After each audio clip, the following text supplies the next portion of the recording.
Yes. Appreciate you sitting down with me today at your home site. Invite me to your home to talk about your career, Mm-hmm. Quality Deer Management, Quality Deer Management Association, and the future of hunting. I want to do it. Joe. You can Joe, start. Yes. appreciate you sitting down with me today at your home site. Invite me to your home to talk about your career, Mm-hmm. Quality Deer Management, Quality Deer Management Association, and the future of hunting. Mm-hmm. Can you tell us a little bit about yourself and your career? I can't do anything a little bit. I like that. When That's why I'm here. when we started talking about this event, Yes, this sir. this occasion to talk about what uh, what stage of events brought us to the dance and the early history and the present and our future, I thought, my gosh, we can't do all this in one day, and certainly not in a 1 or 2 hour session, but we'll do the best we can. That's right. I'll try to hit the highlights, and I'm not known for doing that, but bear with me. I came to South Carolina from my native North Carolina in 1956, and I was 9 years old, and I was brought down here with some friends who were from here originally. I went on a deer hunt at the age of 9 years old, and I was hooked. I promised my host then that when I grew up, I was going to live right here. So I've been a man of my word. I certainly came a long way to get here, and I have to apologize for the smoke. They say it follows beauty, but I'm telling you, it follows old age as well. And wisdom. Well, I don't know about that, but we'll fight it. I had it planned so we had a northeast wind, and that's a fickle thing to have to deal with. Any deer hunter knows that. But anyway, I'd had my first deer hunt at age 9. I grew up hunting with a dog hunting club in eastern North Carolina on the Cape Fear River, and nobody in those early years had a rifle, and those rifles were like an email address. It was a high-powered deer rifle, no spaces, no punctuation, a high-powered deer rifle. Nobody had one, and certainly not one with a scope on it. That was unheard of. So we dog hunted, and we had a 2-buck limit. Does were not on the list to be hunted. And I grew up that way, and I went through college pretty much that way, and then things started changing later, like in the 60s or early 70s. But I was raised by a dog hunting club. Somebody was nice enough to pick me up every Saturday morning and provide lunch, which was usually sardines and crackers and Pepsi Cola. They brought me home at dark, and I did that every Saturday and every holiday through the season. So that was my beginning. That was my introduction to the white-tailed deer. I remember keeping records one year, and I saw 26 flashes of white in the woods. And although I was hoping all of them were deer, maybe just the flicker of a tail, but it was probably a woodpecker flying down through the woods or something showing a flash pattern. I was just hoping it was a deer. So I saw 26 white flashes one year, and there was probably 4 or 5 years. It was 5 years after I hunted the first time before I killed my first deer, and I was 13 years old in 1961. I killed a spike buck, an absolute trophy to me, and I've still got his antlers in my gun cabinet. I went to school, University of Georgia, got a degree in forestry, and then went back and got a master's degree in wildlife biology. I did my master's work on black bears in my home county in North Carolina. Spent 2.5 years there having an absolute ball. I had the keys to the kingdom. I had a 230 square mile area, and I had keys to every gate on that whole area. And I needed it because my bears covered the 230 square miles for sure. I put radio collars on them, I tracked them, I did a food habit study, complete life history study of bears in 2.5 years. And then got my degree, came to work here in South Carolina as a deer research biologist, and we had a deer pen at the Dennis Wildlife Center facility in Bono, South Carolina, right on the shoreline of Lake Moultrie, just around from Moncks Corner. So I spent 7 years in the pen, literally living in the pen with the deer. Our major objective was to come up with a fetal scale for aging fetal deer. So that took it was a long-term project to get a reasonable sample size of known age fetuses, and from the early stage of pregnancy, 5 weeks, all the way up until right before term, 27, 28 weeks. And we did that, and that fetal scale is used now by biologists throughout the whitetails range. We had a number of other sideline projects going during that time, but I was in the business of raising those deer for breeding purposes, and then I got to see what a 2.5-year-old buck looked like, and I had people coming from far and wide just to see 2.5-year-old bucks. Why was that such a draw? Well, by tradition, we have legally a 4.5-month deer season here in the low country, no buck limit. It wasn't uncommon for some deer hunters to kill 30 or 40 or 50 bucks a year. They kill more bucks a year than I used to kill squirrels or rabbits. And they didn't know what a 2.5 looked like. If they ever came across one, it was an absolute neighborhood trophy. And then we had 3.5-year-old bucks and 4.5-year-old bucks, and my visitation rate skyrocketed. I had people driving from all around to see these monster bucks. They all came from South Carolina. And the key thing was they were fed well, that's for sure, and they had age on them. And I had people stand on our observation deck, look down. Well, that deer's got to be 6 or 7 years old. I said, why would you say that? Well, because he's so gray in the face and his neck is wrinkled a little bit. I said, look, this facility is 4 years old. He couldn't be any older than that. Well, he sure looks a lot older, and his antlers, or his horns as they call them, are just unlike anything we've ever produced. And I said, well, how many 4.5-year-old bucks have you produced? Probably none. Well, I didn't spend all my time in the pen. I was working up and down the coast with other regional biologists. I did a lot of necropsies, especially in August and early September when hemorrhagic disease is really bad here in the low country. And so I traveled a lot to do those necropsies, although we knew in advance why the deer died, but it gave us an opportunity to pull a bunch of hunters together from a particular property or a neighborhood and explain what we were looking for, and for them to get to know the biologist.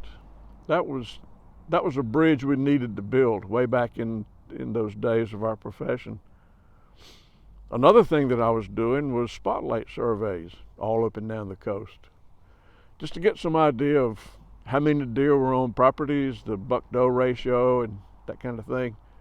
I was invited to come down to this county, and actually it was right across the river. It was over in Beaufort County on Nemours Plantation. It was a 10,000-acre plantation, and Mr. Gene DuPont, the owner at the time, was protecting all antlered bucks except spikes. So when he had visitors or family, he said, you can kill a spike or a doe. That's it. And he made some exceptions along the way. Some of his really good friends or family were able to take a bigger buck once in a while. But when you protect that many bucks over 10,000 acres, it makes a difference. And we did the survey, saw probably 130 deer that night, and I remember that about 25 to 30 of them were racked bucks, and I mean some really nice racks too. So that was the first time that I saw quality deer management at work on the ground and, you know, outside of my pen. I saw older deer that had really nice antlers, and it proved to me that it could be done without a high fence, without bringing bigger deer in, as everybody wanted to do back in those earlier days, especially bring deer in from the upper tier states where the biggest subspecies of the whitetail lives. But along about the same time, I read this book that came out in '75, and I was still in my deer pen with a lot of time to read.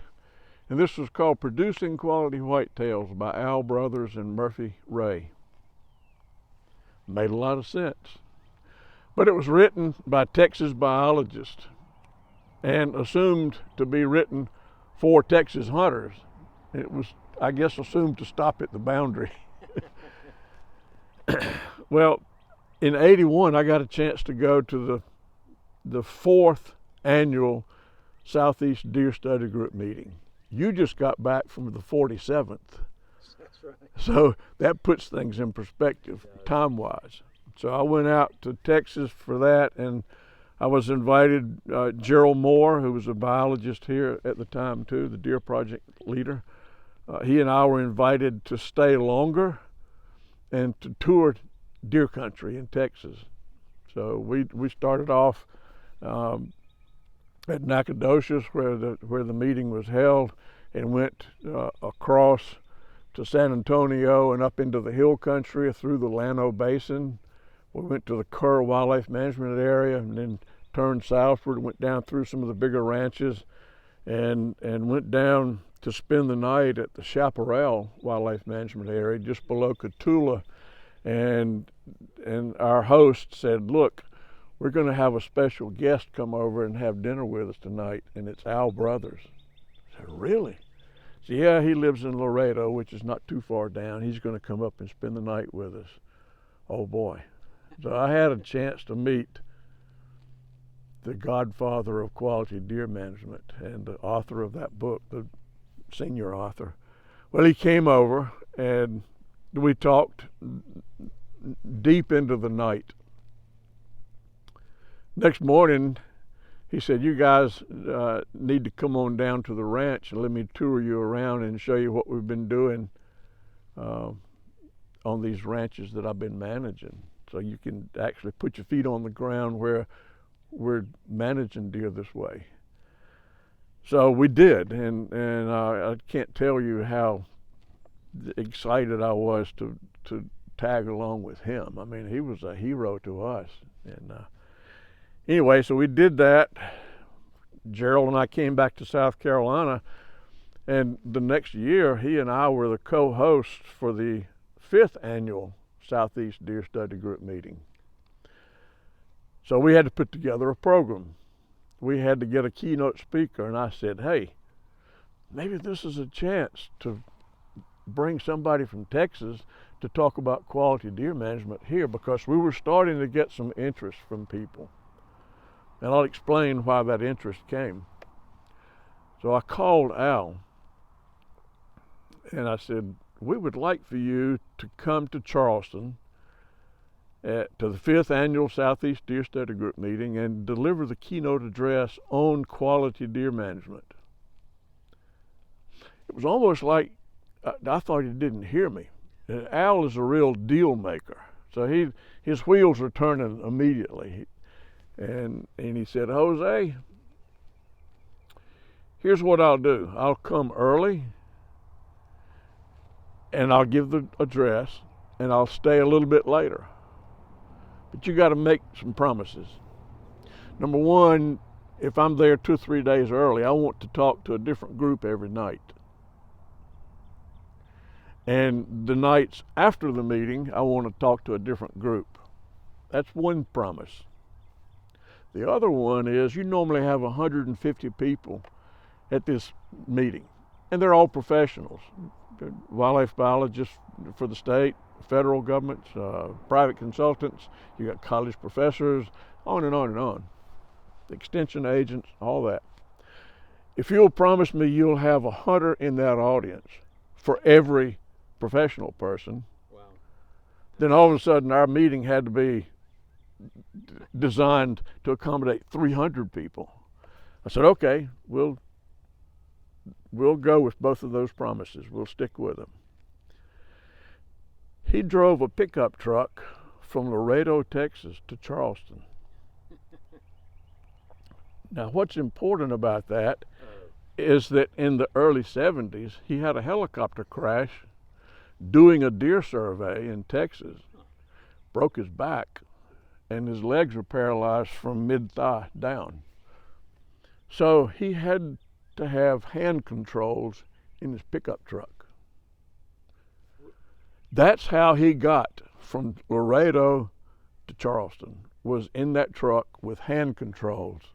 Now look, when anybody is leading any kind of movement with that level of conviction, before you even ask too many questions about what this movement's all about, when you see that level of commitment and dedication, that fire in the belly that he had, I'm going to get in line and ask questions later.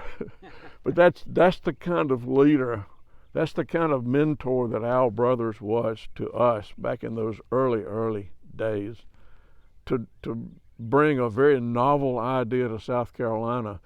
But we had some people that were hungry for change.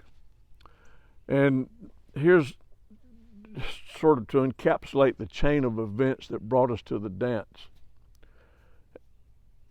And it was all done legally with regulations. We had a 4.5-month deer season. We had no buck limit. Well, how long with those two situations will you hunt yourself into a hole? Pretty quickly. But these hunters were saying, our bucks are getting smaller, the antlers are smaller. Well, heck yeah. 90% of what you're killing every year are a year and a half old. Oh, so that's it. Not genetics or what? No, it's not food, it's not genetics. It's food to a degree. But at the same time, you're treating the does like the sacred cows of India. And when Al Brothers got in front of that crowd, he had a few words with the biologists, but he had some stronger words for the hunters. He said, guys, I've driven all the way across your state and I can see through your woods. I shouldn't be able to. And the reason I can is because you've got too many deer. You're protecting these does to the detriment of the deer herd and the environment. Isn't it time we started practicing total deer herd management by giving the bucks the same considerations we've long given the does? Let the bucks get some age on them before you harvest them. Bring your deer numbers down by shifting that pressure over to the female segment. Bring your numbers down and do some habitat work, feed them well, and find a balance there so they're not eating themselves out of house and home. That's what you've got to do. And we had enough hunters in the area that had large enough tracts of land that they could start without regard to what their neighbors were doing. And I promise you there were a lot of doubting Thomases around all these properties. Oh yeah, That's key right there. we're loving your program because all these little bucks you're passing up, we're killing. Not all. It didn't take too many years for these properties, and they were 1,000 acres, 2,000 acres, 5,000 acres. They were independent of their neighbors at that stage. And they started producing 2.5 and 3.5-year-old bucks. And we didn't have trail cameras in those days. We didn't have any way to show the neighbors except invite them over and look at the antlers. And we're aging all these deer. This is a 3.5-year-old buck. Well, he sure looks like he came from up north. Yeah, well, he's 3.5 years old. So we didn't call it this at that time. We didn't recognize it as this, but it was the burgeoning cooperative mindset. So all of a sudden, this club that was a bunch of doubting Thomases realized that these people are doing something that they want. And that 2,000 acre footprint became 3,000 acres, and then 5,000, and then 10,000, and then 15,000. So we had a lot of that going on here in the Low Country, starting in the mid 80s and coming up into the 90s. And we had a need, the biologist that I worked with, Lewis Rogers, who was based at the Webb Wildlife Center, he and I shared 7 counties. I had 4 and he had 3 in the Low Country, from below Charleston to just below the Savannah River site, and then down to take in this lower corner. We had over 1,500 properties under what was called the antlerless deer quota program, or the doe quota program. 1,500. We needed a way to stay in touch with those people. They were working with us very carefully. They were keeping jawbones and weights. We had really good records back in those days. In fact, I remember one year we had good data, weights and antler measurements and whatever, on 52% of our minimum known kill. Wow. That's a pretty good sample size. Yes, it is. And absolutely. So we had all that to go on, but we needed to stay in touch with them. There was another thing that was going on at that same time, because we operated the Webb Wildlife Center, and we had 2 hunts a week there, starting in October and running through December. 30 people per hunt. I didn't like their attitudes, but it wasn't their fault. They were doing everything legally. And here's what had happened over time, and I spoke it then, and I've written it since. As a commodity increases in availability or numbers,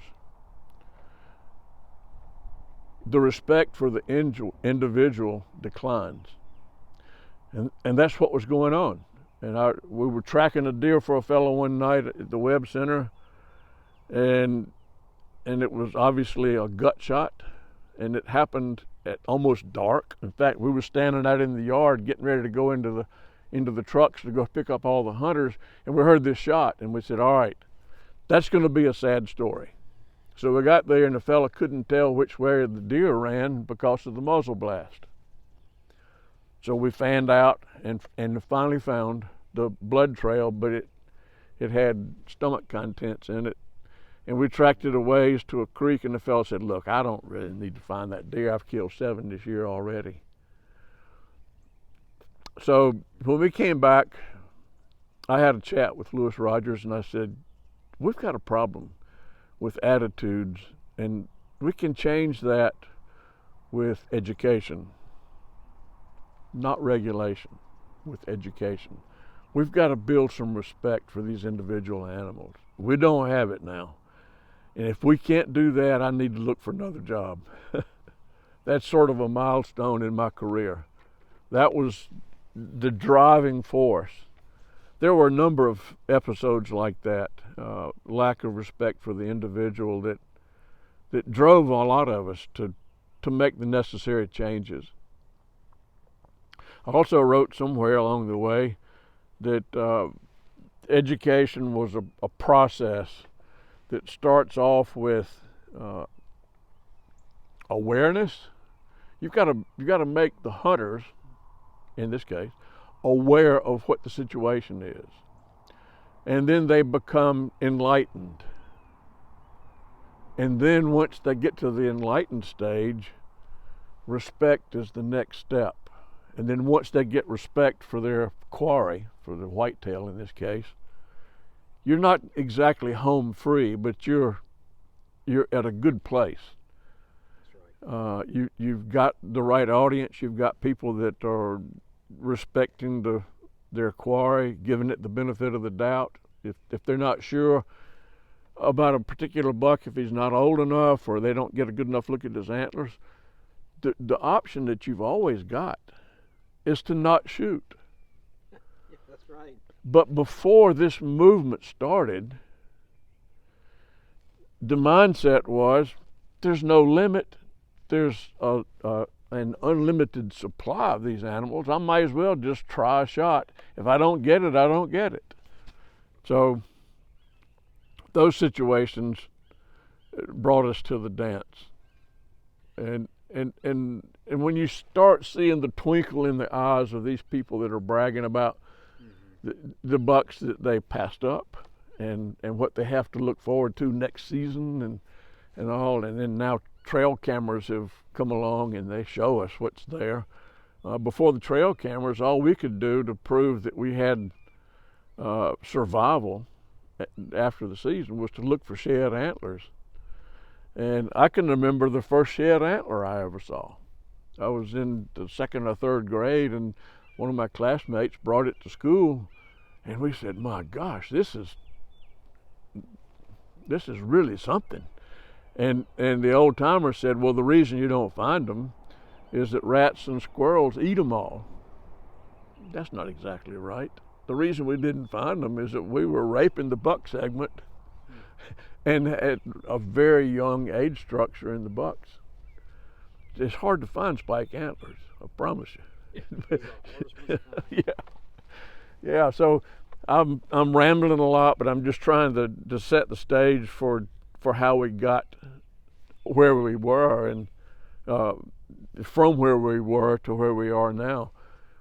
The storms that were happening back in those days in the 80s or 90s is that deer populations were really exploding then, and there was a lot of pressure on agricultural crops, namely soybeans and corn, and there was a clarion cry from the landowners, "Help us out! We got to get these deer numbers under control." And so that had a lot to do with bringing about some change. When we finally got enough people following quality deer management here in South Carolina, we decided that we needed to organize the group so we could stay in touch with them better. And it was in 1988 that we started the Quality Deer Management Association, but it was called the South Carolina Quality Deer Management Association, and it was designed even more geographically specific than that. It was for Game District 5, which was 7 counties, because Lewis Rogers and I wanted to stay in touch with our constituents. That was going to be the way to do it. So at this organizational meeting, we had 2 representatives from each county of those 7 counties, and they were to be our reps on the ground for this new deer association. And we decided at the time that we needed a formal piece of paper to stay in touch with, and we thought, well, we'll put together a newsletter. What are we going to call it? Well, deer communicate with signpost behavior, rubs and scrapes, and I thought, well, if they can communicate that way, maybe we can too. So this is one of the earlier newsletters, and we started doing this in '89. How was that distributed? We mailed it, and we would buy several large pizzas when we finally got it printed. And at the time, she wasn't my wife at the time, but Donna ran a printing shop in Walterboro, and she printed it, and we would get a bunch of friends together, and they would collate them, get them together, fold them like that, and staple them, and then we would hand address them. Wow. And we'd order pizzas and sit around for several hours, and we only had several hundred to start with to get out that way, and it grew into 1,000 pretty quickly, but we just had to buy more pizza.